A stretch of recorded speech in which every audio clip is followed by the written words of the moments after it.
বন্ধুরা সবাই রেডি তো? শুরু হচ্ছে সবার প্রিয় প্রতিযোগিতা সবুজ কলি সিজন 2।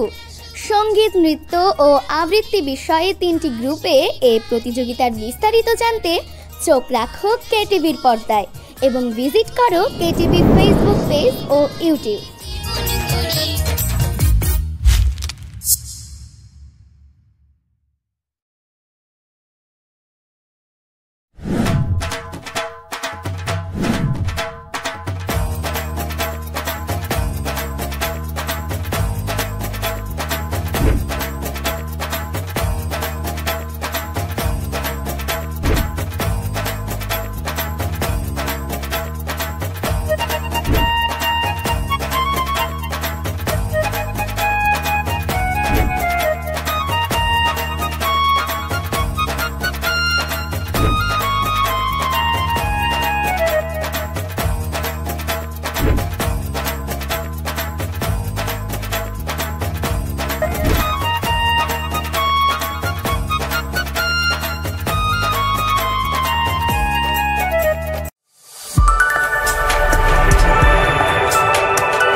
আপনি কি আপনার অনলাইন বিজনেসের সেল বাড়াতে যাচ্ছেন কিন্তু বুঝে উঠতে পারছেন না কিভাবে করবেন? বর্তমানে অনলাইন বিজনেসের প্রধান হাতিয়ার হলো ভিডিও কন্টেন্ট। আর এই ভিডিও কন্টেন্ট তৈরি করতে যেই নতুন উদ্যোক্তাদের হিমশিম খেতে হয়। তাই চিন্তার কোনো কারণ নেই, আপনাদের জন্য রাফিউজ আইডি সলিউশন নিয়ে এসেছে আকর্ষণীয় ভিডিও কন্টেন্ট প্যাকেজ। এই প্যাকেজে আপনি পাবেন একটি আকর্ষণীয় স্ক্রিপ্ট, মডেল, প্রফেশনাল স্টুডিও সেটআপে করা প্রোডাক্ট ভিডিওগ্রাফি, ভিডিও এডিটিং এবং একটি বিশেষ গিফট যেটি আপনার ভিডিওতে রেসপন্স বাড়াতে ম্যাজিকের মতো কাজ করবে। তাহলে দেরি কেন?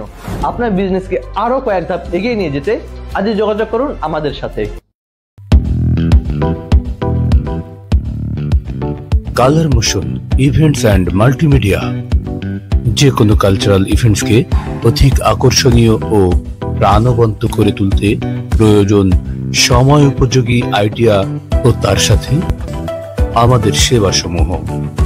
নাচ ও সাধারণ গান তৈরি, নাচের জন্য অডিও এডিট, বিষয়ের সাথে সঙ্গতিপূর্ণ এলইডি ভিজুয়াল তৈরি, অনুষ্ঠানের ব্যাকড্রপ ও সেট ডিজাইন, অনুষ্ঠান লাইভ সম্প্রচার এবং সার্বিক অনুষ্ঠান ব্যবস্থাপনা। দেশ ও বিদেশের যে কোনো স্থান হতে অর্ডার নেওয়া হয় এবং ডেলিভারি করা হয়। কালার মোশন, আপনার সময়ের সারথি।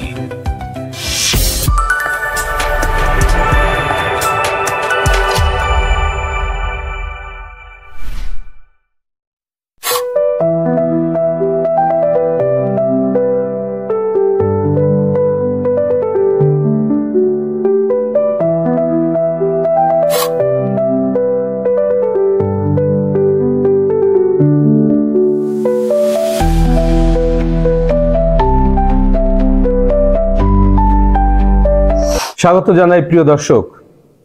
আজ আমরা ফিরে এসেছি কেটিভি স্টুডিও আড্ডাতে। আজ আমাদের স্টুডিওতে দুজন বিশেষ অতিথি আছে, আমি পরিচয় করিয়ে দেব তাদেরকে। আমাদের সাথে আছে আজ কেটিভি আয়োজিত সবুজ কুড়ি সিজন 1-এর দুজন চ্যাম্পিয়ন, একজন শ্রেয়সী হালদার আর একজন রিদিতা বালা। কেমন আছো তোমরা? খুব ভালো আছি স্যার। খুব ভালো আছি, আপনি ভালো আছেন? হ্যাঁ হ্যাঁ, খুব ভালো আছি। তোমরা দেখতে দেখতে অনেক দূর এগিয়ে গেছো না? আর সেই আমাদের প্রথম যে জার্নি শুরু হয়েছিল সেখান থেকে আজ তোমরা যথেষ্ট সামনে অ্যাডভান্স হয়েছো। সবাই তোমাদেরকে চিনে ফেলেছে, মনে হয় আমার থেকেও বেশি চেনে অনেকে তোমাদেরকে। খুব ভালো লেগেছে। যাই হোক, আমরা দর্শক আলাপচারিতা শুরু করছি। এই পর্যন্ত তোমরা যে এই জার্নিটা শেষ করে এসেছো, তো কেমন লাগছে তোমাদের? এখন আমি প্রথমে শ্রেয়সীর কাছে জানতে চাই। শ্রেয়সী, কেমন চলছে তোমার নাচ গান চর্চা, সংস্কৃতি চর্চা কেমন চলছে? স্যার সংস্কৃতি চর্চা তো ভালোই চলছে, নাচ গান সব কিছুই খুব ভালোভাবে চলছে। যেহেতু এটা একটা আমার জীবনের অংশ, তো আমি এটাকে আমার জীবনের সাথে তাল মিলিয়ে এই সংস্কৃতি চর্চাটা করে যাচ্ছি। অসংখ্য ধন্যবাদ। আর রিদিতা বালা। রিদিতা, কেমন আছো? স্যার ভালো আছি, আপনি ভালো? হ্যাঁ হ্যাঁ, খুব ভালো আছি। তো সংস্কৃতি চর্চা কেমন চলছে এখন তোমার? স্যার সাংস্কৃতিক চর্চা তো সবসময়ই চলে আমার। কিছুদিন আগে আমার পরীক্ষা গিয়েছে, যার কারণে একটু গ্যাপ গিয়েছে, কিন্তু তারপরও আমি তাল মিলিয়ে চলার চেষ্টা করছি। আমি এখনও মানে এই কদিন আমি কাভার করার চেষ্টা করছি, আর সবসময় আমি নাচ গান আবৃত্তি মানে এগুলোর সাথে থাকতে চাই। আচ্ছা, তোমাদের কাছে আমরা ওপেন একটা প্রশ্ন করি। এখন পড়াশোনার যে পরিস্থিতি যেভাবে চলছে, এর মাঝে সংস্কৃতি চর্চা করাটা, তোমরা সঙ্গীত চর্চা করো, নৃত্য চর্চা করো, আবৃত্তি করো, যাই করি না কেন আমরা, তাই না? তো এগুলো করতে গিয়ে একটু কি হোঁচট খেতে হচ্ছে? শ্রেয়সী, আগে বলো। হ্যাঁ স্যার, অবশ্যই। কেননা আমি এবছর ক্লাস 9-এ উঠেছি।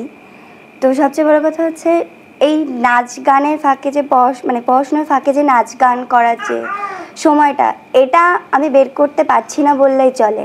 একরকম পড়াশুনোর চাপে নাচ গান করার সময়টা আমি বের করতে পারি না, তবুও আমি চেষ্টা করি এই নাচ গানটা করার যেইভাবে হোক, কারণ এটাকে আমি ভালোবাসি এবং আমি আমার জীবনের সব পর্যায়ে এই নাচ গানকে রাখতে চাই সাথে।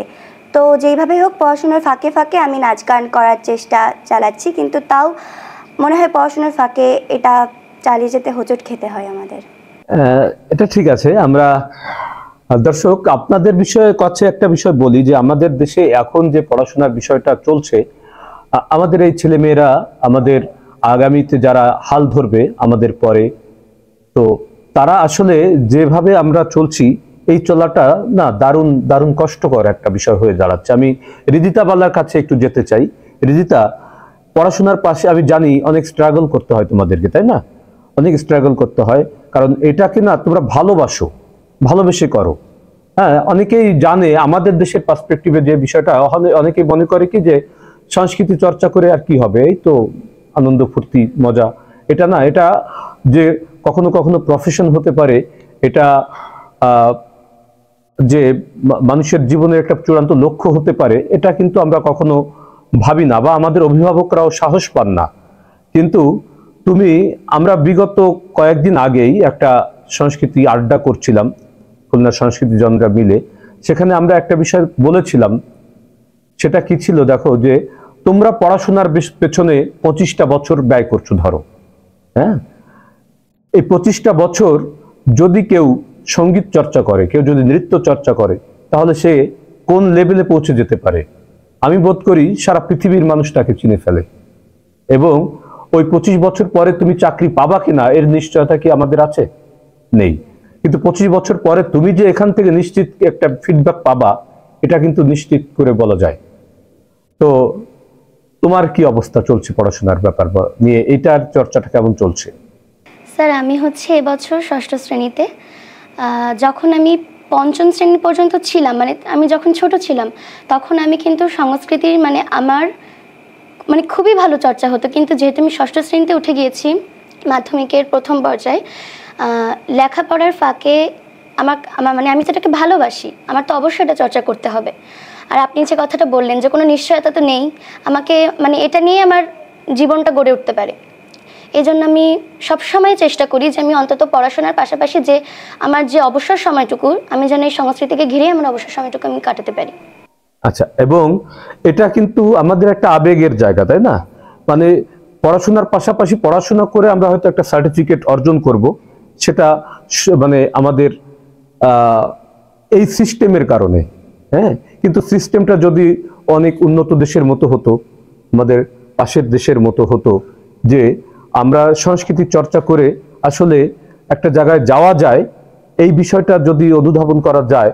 আমাদের দেখো হায়ার এডুকেশন যেখানে আছে, আমাদের যেখানে ইউনিভার্সিটি লেভেলে সঙ্গীতকলা, নৃত্যকলা, নাট্যকলা রয়েছে, আমাদের এইখানের ছেলেমেয়েরা তাহলে কিভাবে ওখানে যাবে? জাম্প করে চলে যাওয়া হলো না? তাহলে তুমি কিভাবে ওখানে যে মাস্টার্স করবা? তার মানে এই গ্যাপটা নিয়েই কিন্তু তুমি মাস্টার্স করতে যাচ্ছ বা অনার্স করতে যাচ্ছ। যখন তুমি ঢাকা ইউনিভার্সিটিতে বা অন্যান্য ইউনিভার্সিটিতে সঙ্গীত নৃত্য নিয়ে পড়াশোনা করতে যাবে, এবং ওখান থেকে যারা পাশ করে বের হচ্ছে তারা কিন্তু কেউ বসে নেই, তাদের অনেক অনেক বেতনে চাকরি হয়ে যাচ্ছে পাশ করার সাথে সাথে, বা পাশ করার মধ্যে আগেই হয়ে যায়, হ্যাঁ। তো আমাদের দেশে আমাদের অভিভাবকদেরও আমি বলবো যে এটা তাদেরও একটু বোঝা উচিত যে সঙ্গীত চর্চাটা, সংস্কৃতি চর্চাটাকে একটু রেগুলার পর্যায়ে যতটা সম্ভব রাখা উচিত। হ্যাঁ, তুমি যদি স্কলারশিপ নিয়ে কোনো কিছু করতে চাও এই বিষয়ের উপরে, তাহলেও কিন্তু সেটা সম্ভব। আমাদের অনেক ছেলে মেয়ে বিদেশে স্কলারশিপ নিয়ে পড়াশোনা করতে যাচ্ছে, যদি তারা জেনারেলেও পড়তে যায়, তারা আমাদের সার্টিফিকেটটা নিয়ে যাচ্ছে, তাদের সার্টিফিকেটটা লাগছে ওই স্কলারশিপটা পাওয়ার জন্য। অনেক বড় বড় উন্নত দেশে তারা কিন্তু পড়াশোনা করছে আমাদের কাছ থেকে সার্টিফিকেট নিয়ে। তো এটা আমাদের আসলে বুঝতে হবে। তো আমি শ্রেয়সী একটা বিষয় জানতে চাই তোমার কাছে, যে সবুজ কুড়ি যখন তুমি করছিলে ওই সময় না আমাদের একটা পরিবারের মতো হয়ে গেছিল, সবাই একটা স্পিডের মধ্যে ছিলাম, চূড়ান্ত দারুণ একটা স্পিড ছিল এবং ওই যে কয় মাস আমাদের সবুজ কুড়ি হলো, ওখান থেকে যখন তোমরা বের হয়ে গেলা, যখন তোমরা ফাইনাল চূড়ান্ত পর্যায়ে গেলা, আমাদের কাছে মনে হয়েছে যে সকলেই চ্যাম্পিয়ন, কারণ সকলের ভিতরে একটা ফোর্স কাজ করেছে, তাই না? তো ওই সময়টা তুমি কেমন ফিল করতা বা কিরকম কেটেছে তোমার ওই সবুজ কুড়ির যে সময়টায় তুমি প্রতিযোগিতা করেছিলে? সর্বপ্রথম বলতে গেলে সবুজ কুড়ি যে একটা মাত্র পর্ব দিয়ে হয়েছে তা কিন্তু নয়, বেশ কয়েকটা পর্বের মধ্য দিয়ে কিন্তু আমাদের এই প্রতিযোগিতা চলেছে। তো যখন প্রথম প্রতিযোগিতায় অংশগ্রহণ করি, আর সবচেয়ে বড় কথা হচ্ছে সবুজ কুড়ি আমার প্রথম প্ল্যাটফর্ম, যেখানে আমি আমার প্রথম প্রতিযোগিতার স্থান, যেখানে আমি নৃত্যে প্রথম প্রতিযোগিতায় অংশগ্রহণ করি। প্রথম থেকে খুব নার্ভাস ছিলাম যে প্রতিযোগিতায় অংশগ্রহণ করছি, কি হবে কি হবে না।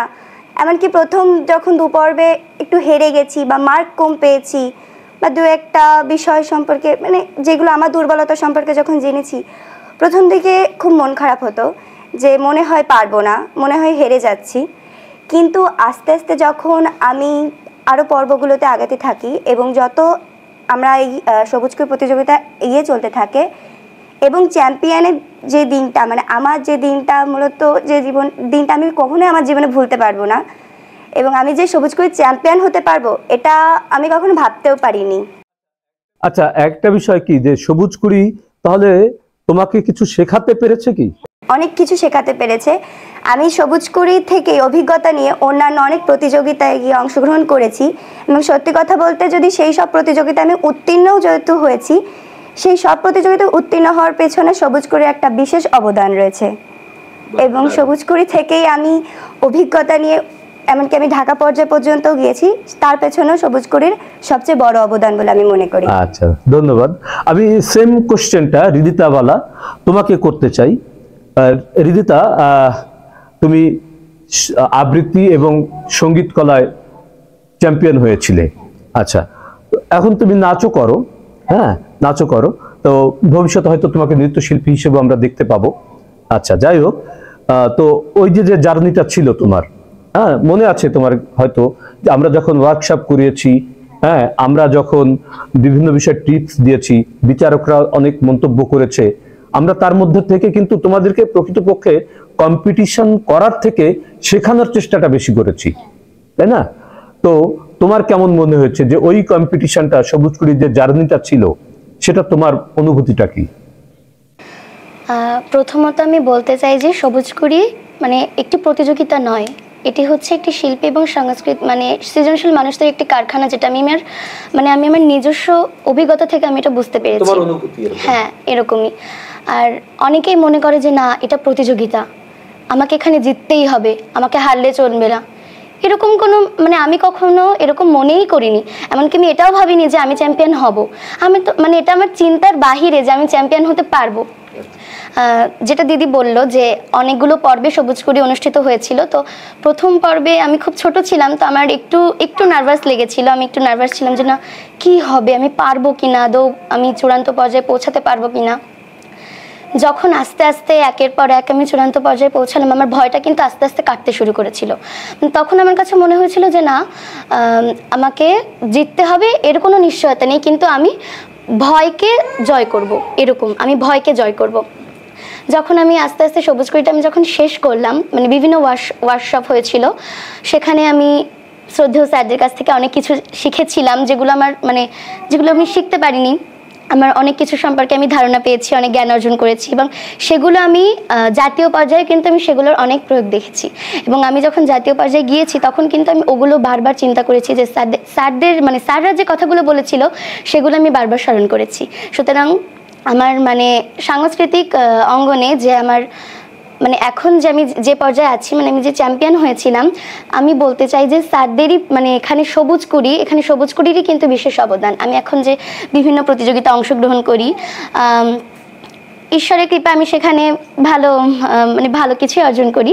এবং এর সব থেকে মানে বেশি বড় যে ভূমিকাটা, এর সব থেকেই আমি মানে আমার কাছে যেটা মনে হয় সেটা হচ্ছে সবুজ কুড়ির।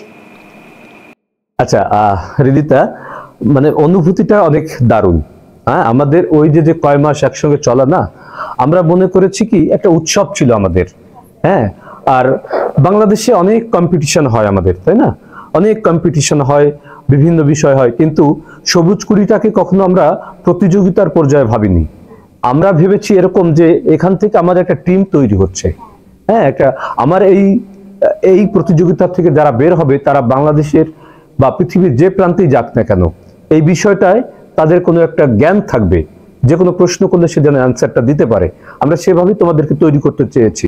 আমাদের যে যারা বিচার কার্যে থাকতেন তাদেরকে কিন্তু ওভাবে বলা হতো যে আপনি তাদেরকে আপনার বিচার কার্যের মধ্য দিয়ে কিছু শেখানোর চেষ্টা করবেন। সেভাবে কিন্তু আমরা চেষ্টা করেছি। আচ্ছা, আমরা এবার সবুজ কুড়ি আবার শুরু হতে যাচ্ছে। হ্যাঁ, কিন্তু একটা কষ্ট কিন্তু আছে। কি কষ্ট বলো তো? আমরা আর এবার অংশগ্রহণ করতে পারছি না, সেই মজাটা আর হবে না। না না না, কিন্তু তোমরা অংশগ্রহণ করবে। তোমরা পুরো সবুজ কুড়ি জার্নি জুড়েই আমাদের সঙ্গে থাকবে। কিভাবে থাকবে দেখো, আমরা যারা চ্যাম্পিয়ন, যারা গতবার হয়েছে, তাদেরকে পুরো প্রক্রিয়ার সঙ্গে আমরা রাখবো। কখনো তোমরা উপস্থাপনার জন্য আসবে, কখনো তোমরা জাজমেন্টের জন্য আসবে, হ্যাঁ, কখনো যখন ওয়ার্কশপ হবে তোমাদের অভিজ্ঞতা বিনিময় করার জন্য নতুনদের জন্য, হ্যাঁ, সেগুলো বলার জন্য আসবে। তার মানে এই প্রক্রিয়াতে তোমরা এখন আমাদের অংশ, এখন আর প্রতিযোগী না, তোমরা সবুজ কুড়ি পরিবারের অংশ এবার। হ্যাঁ, তো এই বিষয়টা তোমাদের কাছে কেমন লাগছে যে সবুজ কুড়ি পরিবারের সাথে তোমরা এবার সাংগঠনিক লেভেলে কাজ করতে পারবে? তো যদি বলো, শ্রেয়সী বলো। সবচেয়ে বড় কথা হচ্ছে যে সবুজ কুড়ির পরিবারের একটা অংশ যেহেতু আমরা হয়ে গেছি, আর এই সবুজ কুড়ি সিজন 2-তে যেহেতু আমরা বিভিন্ন কার্যকলাপের মধ্যেই থাকবো, এর অভিজ্ঞতা তো খুবই ভালো। কখনো নিজেকে জাজমেন্টের জায়গায় বা উপস্থাপনার জায়গায় রাখার মতো সেই মানে ভাবনা কখনো আমরা কিন্তু এটাও একটা প্রশিক্ষণ তোমাদের জন্য। হ্যাঁ, অবশ্যই। হ্যাঁ, এই যে তোমাদেরকে এই যে আগে যে প্রশিক্ষণটা দিয়েছি এটা ছিল প্রাইমারি লেভেলের। এখন যে প্রশিক্ষণটা তোমাদের জন্য হবে, একটা অভিজ্ঞতা হবে, এটা কিন্তু সেকেন্ডারি লেভেলের। এরপরে হয়তো তোমাদের আরো আপার লেভেলে, আরো অ্যাডভান্স লেভেলে আমরা চেষ্টা করব বিভিন্ন জায়গায়। তো হৃদিতা বলো তো তোমার কেমন লাগছে যে এই যে তোমরা এখন বললাম যে হঠাৎ করে তোমরা আমাদের সঙ্গে সবুজ কুড়ির সঙ্গে থাকছো, মনটা তো খারাপ হয়ে গিয়েছিল, আমরা জানি। অনেকে প্রশ্ন করেছো, স্যার আমরা কি অংশগ্রহণ করতে পারবো না কোনোভাবেই? হ্যাঁ, গ্রুপ চেঞ্জ হয়েছে অনেকের, কিন্তু তোমরা তাও পারছো না। আমরা এবার যেহেতু বাধাই দিয়েছি, চ্যাম্পিয়নরা টোটালি এবার অংশগ্রহণ করতে পারছে না। তো সেই জায়গা থেকে তোমার এখন কেমন লাগলো? প্রথমত আমার খুবই খারাপ লাগছিল যে আমি সবুজ কুড়িতে এবার আর অংশগ্রহণ করতে পারবো না, কিন্তু আপনার কথাটা শুনে খুবই ভালো লাগছে যে আমি সবুজ কুড়ি থেকে আলাদা হয়ে যাচ্ছি না, আমি এখনো সবুজ কুড়ির সাথেই রয়েছি। আমার খুবই ভালো লাগছে। আর এবার আপনি যেটা বললেন যে কখনো বা জাজমেন্ট বা কখনো উপস্থাপনা করব, খুবই ভালো লাগছে। আর বললেন যে কখনো ওয়ার্কশপে মানে অন্যদেরকে ইন্সপায়ার করতে পারবো। তো আমাদের ছোট ছোট যে বোনেরা আছে, তারা যারা এবার অংশগ্রহণ করবে, তাদেরকে আমাদের অভিজ্ঞতা যদি বলি তাহলে তারাও একটু ইন্সপায়ার হবে। ভালো লাগছে নিশ্চয়ই না তোমাদের? খুবই ভালো লাগছে। হ্যাঁ, আচ্ছা। তো আমরা এইভাবে আসলে মানে আমরা প্রথমেই বললাম না যেটা, যে সবুজ কুড়ি কিন্তু শুধুমাত্র শিল্পী মানে প্রতিযোগিতাটা না, এটা একটা আমরা ওয়ার্কশপের মতো এখানে তৈরি করা হয় সবকিছু। তো এখানে একটার পর একটা কত দূরে আমরা এক্সট্রিম লেভেলে যেতে পারি কিনা দেখি না, চেষ্টা করি। আমরা হয়তো ছোট্ট একটা শহরে থাকি, কিন্তু এখান থেকে পৃথিবী তো এখন ছোট নাই। আমি সারা পৃথিবী আমার হাতের মুঠোতে, আমি এখানে বসে যা করি সারা পৃথিবীতে আমার কন্টেন্ট পৌঁছে দেওয়া সম্ভব যদি আমি ভালো কিছু করতে পারি। তো তোমরা নিশ্চয়ই সেই পর্যন্ত যাবে। আচ্ছা, আমরা তোমাদের কথা শুনি, আমি তো প্রশ্ন করলাম, এখন তোমাদের কাছ থেকে একটু শুনতে চাই যে সবুজ কুড়ি চলাকালীন সময় বা এই সাংস্কৃতিক যে জার্নিটা তোমরা করছো এর মধ্যে থেকে তোমাদের ভালো লাগা এবং কষ্ট এটা কি আছে যদি একটু বলো শ্রেয়সী। সবুজ কুড়ি চলাকালীন সময় মানে স্মরণীয় কোনো ঘটনা যদি থাকে। যখন সবুজ কুড়ি প্রথম শুরু হলো, মানে প্রথম যখন অংশগ্রহণ করলাম, তখন প্রথম দিনই মানে তুলনামূলকভাবে আমার যে মার্কটা বা ওটা একটু কম এসেছিল। তো প্রথমে বাসায় আসার পরে আমি আমার অভিভাবককে জানিয়েছিলাম যে আমি আর অংশগ্রহণ করবো না, আমার হচ্ছে না। কিন্তু পরবর্তীতে আমার যিনি নৃত্যগুরু ছিলেন উনি বললে যে তুমি প্রতিযোগিতায় অংশগ্রহণ করছো প্রতিযোগিতা করার জন্য নয়, কিছু শেখার জন্য। তুমি শেখার জন্য সেখানে অংশগ্রহণ করছো, সেখানে মার্ক কম হোক বেশি হোক এটা কোনো বড় কথা নয়, তোমাকে ভালো একজন শিল্পী হতে হবে, একজন প্রতিযোগী নয়। আর সবচেয়ে স্মরণীয় ঘটনা তো সবুজ করে চূড়ান্ত পর্বে, যে পর্বে আমি চ্যাম্পিয়ন হয়েছিলাম দুইটা নৃত্যে, সৃজনশীল এবং লোকনৃত্যে। সেই অনুভূতিটা যেটা মানে বলার মতো না, মানে ভাষায় প্রকাশ করা যাবে না। আমার প্রথম চ্যাম্পিয়ন হওয়ার জীবনে প্রথম অর্জন ছিল এই সাংস্কৃতিক পর্যায়ে একটা। আর এখন বর্তমানে সাংস্কৃতিক চর্চার সবচেয়ে কষ্টের বিষয় হচ্ছে যে আমি পড়াশোনার ফাঁকে এটার চর্চা করতে পারি না খুব ভালোভাবে। আগে যখন রিদিতা একটু আগে একটা কথা বলেছে যে ও যখন পঞ্চম শ্রেণীতে ছিল তখনও খুব ভালোভাবে এটা চর্চা করতো। সত্যি কথা বলতে হ্যাঁ, আমরা যখন ওই প্রাইমারি লেভেলে ছিলাম তখন সাংস্কৃতিক চর্চাটা আসলে খুব ভালোভাবে করতে পারতাম, কিন্তু যত আরও দিন যাচ্ছে এবং যত বড় শ্রেণীতে আমরা উঠছি, আমরা এই সাংস্কৃতিক চর্চা থেকে দিন দিন পিছিয়ে যাচ্ছি এবং আমরা আমাদের সময়ের সাথে তাল মেলাতে পারছি না। তো এইটা একটা কষ্টের জায়গা, তবুও চেষ্টা করব যাতে না। তাহলে তুমি একটা কথা বলো আমাকে যে এই তুমি যে বিষয়টা বললা, এই সিস্টেমটা কি তোমার ভালো লাগছে আসলে? এটা কি আসলে তো এখন তো বড় হয়েছো, সারা পৃথিবীর অনেক কিছু জানতে পারো, শুনতে পারো, দেখতে পারো। আমাদের যে সিস্টেমে আমরা পড়াশোনা করছি সেই সিস্টেমটা কি আসলে কতটুকু প্রায়োগিক? বাইরের দেশগুলোতে যদি একটু দেখি, বিভিন্ন দেশ আছে যে দেশে পড়াশোনার পাশাপাশি সেই স্কুলে নৃত্য, গান, আবৃত্তি এই বিষয়গুলো সম্পর্কে কিন্তু শিক্ষা দেওয়া হচ্ছে। কিন্তু আমার দেশের শিক্ষা অঙ্গনে কিন্তু এই ধরনের চর্চা খুবই কম। আমি যেটা দেখেছি আমার স্কুলে বলতে গেলে আমার বিদ্যালয়, মানে এটাকে তারা অপশনালও মনে করে না, এটা একটা অনুষঙ্গ এরকম। কিন্তু না না, আমাদের একদম পুঁথিগত একটা বিদ্যার মধ্যে আটকে রেখেছে যেখানে শুধু পড়াশোনাই করতে হবে, আর যখন পড়াশোনাই করে যাও খালি। এবং আমার সবচেয়ে বড় কথা হচ্ছে আমার বর্তমান বইয়ে, বাংলা বইয়ে একটি গল্প হচ্ছে বই পড়া, যেখানে ওই গল্পটা পড়ার মধ্য থেকে আমি একটা বিষয় জেনেছি যে ওই পুঁথিগত বিদ্যার কারণে কিন্তু আমাদের যে সৃজনশীলতা এটা কিন্তু অনেকটা নষ্ট হয়ে যাচ্ছে। আমরা কিন্তু সেই সৃজনশীলভাবে উন্নতি করতে পারছি না। আর যদি ভালো হতো যে আমাদের শিক্ষাক্রমের সাথে নৃত্য, গান বা আবৃত্তি এই বিষয়গুলোকে যদি যুক্ত করা হতো, হ্যাঁ আরো যদি ডেভেলপ করা হতো, আমরা কিন্তু ভালো একটা এই সাংস্কৃতিক অঙ্গনটাকে কিন্তু আমাদের দেশে একটা ভালো পর্যায়ে নিয়ে যেতে পারতাম। পার্শ্ববর্তী দেশে যেমন এই সাংস্কৃতিক বিষয়টাকে অনেক উন্নত একটা পর্যায়ে নিয়ে গিয়েছে, আমাদের দেশেও কিন্তু সেটা পারতাম, কিন্তু পারিপার্শ্বিক অবস্থার কারণে আমরা সেটা কিন্তু পারছি না। রিদিতা, তোমার কি অনুভূতি এই বিষয় নিয়ে? তুমি একটু আগে বলছিলে যে তুমি 6-এ ওঠার পরে এটা একটু টাফ হয়ে গেছে, হ্যাঁ? তো এটা আসলে সিস্টেম কি মনে হয় তোমার কাছে যে এটা কিরকম হলে ভালো হতো? স্যার প্রথমত যে আমি এখন ষষ্ঠ শ্রেণীতে পড়ি, এটা আমি আগেও বলেছি, এখন একটু সংস্কৃতি ছেড়ে চলে যেতে হচ্ছে, কিন্তু আমার এটা খুবই মন খারাপ হয় মাঝে মাঝে, যে ভাবি যে মানে কেন হচ্ছে, মানে আমাদের 6-এ মোট 9টা সাবজেক্ট আছে, যদি 10টা সাবজেক্ট হতো, যদি সংস্কৃতি নিয়ে একটা বই থাকতো খুবই ভালো হতো। মানে আমার অনেক বান্ধবীরা আছে যারা সংস্কৃতির সাথে জড়িত না, তারা আমাকে অনেক সময় বলে এগুলো করে কি হবে, পড়াশোনা কর, পড়াশোনা না করলে জীবনে বড় হতে পারবি না, এরকম ভাবে বলে। আমার তখন খুবই খারাপ লাগে। পড়াশোনা করে কতজন বড় হতে পারে? এটাই স্যার। আর আমি দিদিতা একটা প্রশ্ন করি তোমাকে, ধরো তুমি যে স্কুলে পড়ো, তুমি যদি ক্লাসে প্রথম নাও হও, দ্বিতীয় না হও, তৃতীয় না হও, 10-এর মধ্যেও যদি থাকো বা 20-এর মধ্যে থাকো, কিন্তু তুমি যে নাচ গান করার কারণে তোমার স্কুলে যারা ভালো পারফর্ম করে তাদের কি মানুষ বেশি চেনে না? হ্যাঁ, তাদেরকে কি অ্যাডভান্টেজ দেওয়া হয় না? এবং তারা কি বেশি সমাজের সঙ্গে মিশতে পারে না? তো তুমি শুধু চাকরি করতে গেলে কি তোমার শুধু পুঁথিগত বিদ্যাই লাগবে? তোমাকে সৃজনশীল বলছিল, সৃজনশীল মানুষ হতে হবে না? তুমি চাকরি করতে গেলে কি তুমি পুঁথিগত বিদ্যা দিয়ে যদি তুমি চাকরি করো তাহলে তোমার প্রমোশন কখনো হবে? যদি তুমি মানবিক মানুষ না হতে পারো, সৃজনশীল মানুষ না হতে পারো, তোমার কর্মস্থলে যদি তুমি সৃজনশীলতা না দেখাতে পারো তাহলে তোমাকে কি প্রমোশন দিবে? তাহলে এই বিষয়টা আমাদের বোঝা উচিত। আমি তোমাদের দুজনের জ্ঞাতার্থে বলছি যে তোমরা একটু আগে বলছিলে যে উন্নত দেশের কথা। আমি সাংস্কৃতিক কর্মী হিসেবে পৃথিবীর অনেক দেশ ঘুরেছি। হ্যাঁ, যেটা আমি যদি একজন বিসিএস ক্যাডার হতাম তাহলে আমার জন্য এটা সম্ভব হতো না। পৃথিবীর এমন আমি আমেরিকাতে গিয়েছি এই সাংস্কৃতিক চর্চা নিয়ে। সেখানে আমি যখন ওখানে আমাদের 10টা স্কুলে ওয়ার্কশপ করাতে হয়েছিল, আমি সেই অভিজ্ঞতার কথাটা তোমাদেরকে বলছি। 10টা স্কুলে আমাদেরকে নাচ গান শেখানোর জন্য দেওয়া হয়েছিল।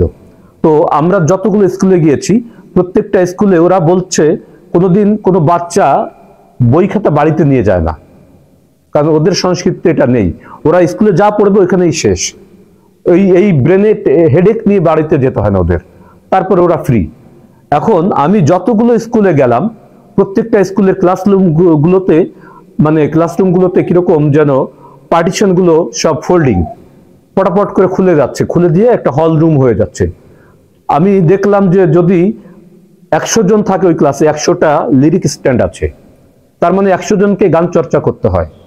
হ্যাঁ, ওই 100 জনকে ফুটবল খেলতে হয়, ওই মাঠের ব্যবস্থা আছে।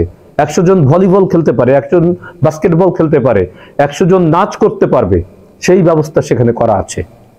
যার জন্য দেখো উন্নত দেশের শিক্ষায় আমরা সবসময় বলি আমরা ইউরোপ আমেরিকাতে চলে যাব। আমাদের একটু টেন্ডেন্সি এরকম থাকে না যে আমরা হায়ার এডুকেশনের সময় গিয়ে আমরা অমুক দেশে যাইতে চাই, অমুক দেশে গেলে ভালো হবে, এরকম একটা টেন্ডেন্সি। তার কারণ কি? তারা তো আমাদের মতো খালি বই পড়ায় না, সেখানে গবেষণা আছে, সৃজনশীলতা আছে, সবকিছু আছে, তাই না? তো আমাদের দেশের শিক্ষা ব্যবস্থায় কখন কি হবে জানি না। যেদিন তোমরা দেশের হাল ধরবে একসময়, তোমরা যদি এরকম বড় পর্যায়ে যাও, নীতি নির্ধারক লেভেলে যাও, নিশ্চয়ই তোমরা এটা চেষ্টা করবে যে তোমার জায়গা থেকে কিভাবে আমার দেশের সংস্কৃতিকে, আমার দেশের খেলাধুলাকে আরো মানুষের মাঝে রুট লেভেলে পৌঁছে দেওয়া যায় এবং এটাকে আরো প্রাসঙ্গিক করা যায়। কারণ এটা করে জীবন ধারণ করা সম্ভব।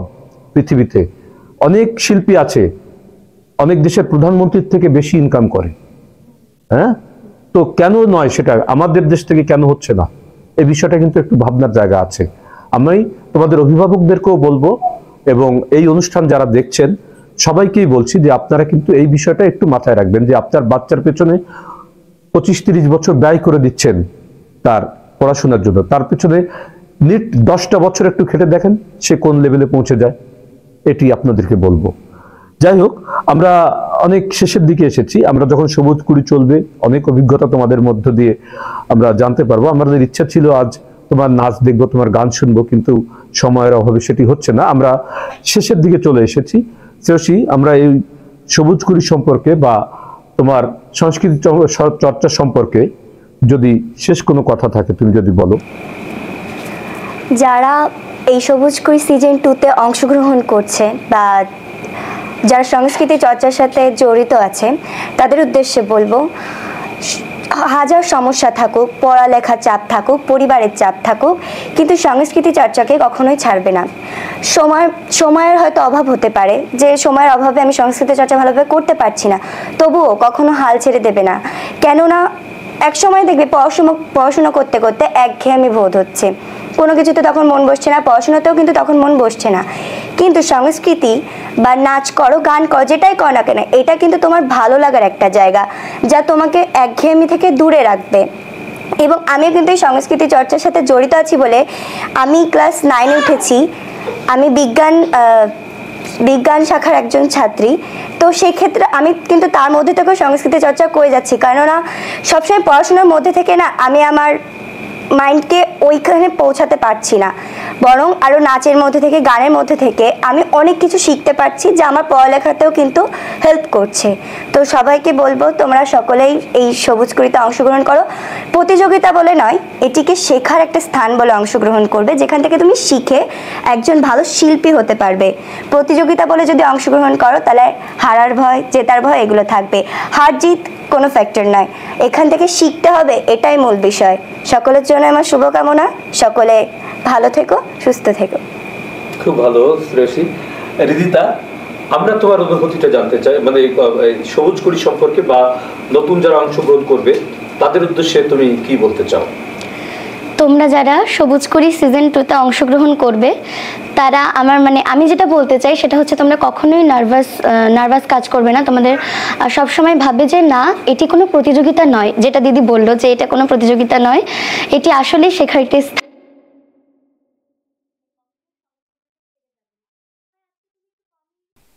মানে এটা কি যে আমাদের হয় কি যে সংস্কৃতিটা একটা রিফ্রেশমেন্টের জায়গা। যখন তুমি পড়তে পড়তে ক্লান্তি হয়ে যাচ্ছ আর তারপরে মনোটোনাস লাগছে জীবনটাকেই, তুমি একটু একাডেমিতে একটা গেলা, দেখবা যে তোমার মনটা ভালো হয়ে যাবে। যেটা আমাদের হয়েছে ছোটবেলায়, আমাদের হতো এটা। আমরা ম্যাট্রিক পরীক্ষার সময় পালায় পালায় অনুষ্ঠান করেছি, বাড়িতে খেতে দিত না, মারতো, তাও আমরা করেছি। যাই হোক, আমরা ছেলেরা হয়তো পেরেছি, কিন্তু মেয়েদের বেলায় কিছু ডিফিকাল্ট সময় বিষয়টা আছে।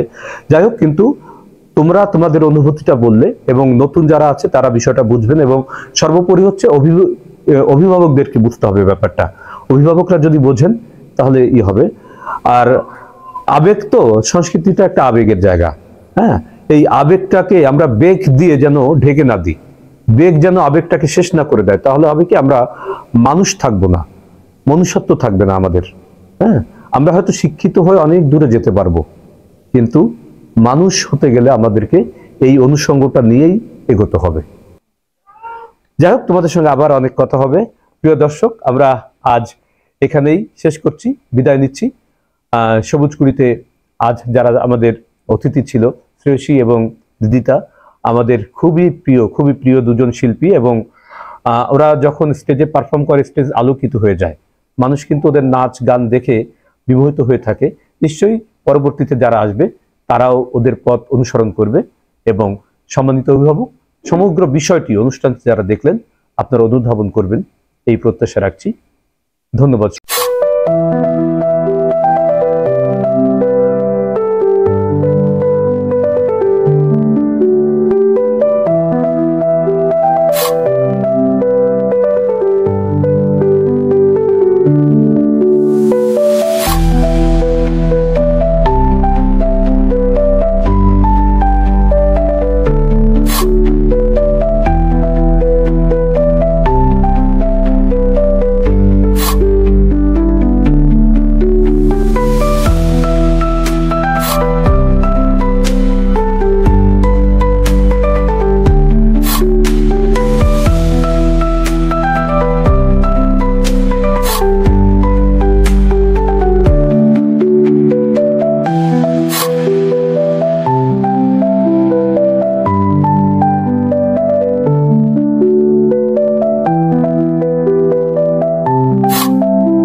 সবাই রেডি তো?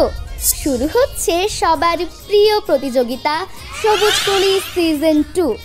সঙ্গীত, নৃত্য ও আবৃত্তি বিষয়ে 3টি গ্রুপে এই প্রতিযোগিতার বিস্তারিত জানতে চোখ রাখো কেটিভির পর্দায় এবং ভিজিট করো কেটিভি ফেসবুক পেজ ও ইউটিউব।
আপনি কি আপনার অনলাইন বিজনেসের সেল বাড়াতে যাচ্ছেন কিন্তু বুঝে উঠতে পারছেন না কিভাবে করবেন? বর্তমানে অনলাইন বিজনেসের প্রধান হাতিয়ার হলো ভিডিও কন্টেন্ট। আর এই ভিডিও কন্টেন্ট তৈরি করতে যেই নতুন উদ্যোক্তাদের হিমশিম খেতে হয়। তাই চিন্তার কোনো কারণ নেই। আপনাদের জন্য রাফিউজ আইডি সলিউশন নিয়ে এসেছে আকর্ষণীয় ভিডিও কন্টেন্ট প্যাকেজ। এই প্যাকেজে আপনি পাবেন একটি আকর্ষণীয় স্ক্রিপ্ট, মডেল, প্রফেশনাল স্টুডিও সেটআপে করা প্রোডাক্ট ভিডিওগ্রাফি, ভিডিও এডিটিং এবং একটি বিশেষ গিফট যেটি আপনার ভিডিওতে রেসপন্স বাড়াতে ম্যাজিকের মতো কাজ করবে। তাহলে আর দেরি কেন? আপনার বিজনেসকে আরো কয়েক ধাপ এগিয়ে নিয়ে যেতে আজই যোগাযোগ করুন আমাদের সাথে। Colour motion events and multimedia যে কোনো কালচারাল ইভেন্টসকে অধিক আকর্ষণীয় ও প্রাণবন্ত করে তুলতে প্রয়োজন সময় উপযোগী আইডিয়া ও তার সাথে আমাদের সেবাসমূহ। নাচ ও সাধারণ গান তৈরি, নাচের জন্য অডিও এডিট, বিষয়ের সাথে সঙ্গতিপূর্ণ এলইডি ভিজুয়াল তৈরি, অনুষ্ঠানের ব্যাকড্রপ ও সেট ডিজাইন, অনুষ্ঠান লাইভ সম্প্রচার এবং সার্বিক অনুষ্ঠান ব্যবস্থাপনা। দেশ ও বিদেশের যে কোনো স্থান হতে অর্ডার নেওয়া হয় এবং ডেলিভারি করা হয়। কালার মোশন, আপনার সময়ের সারথি।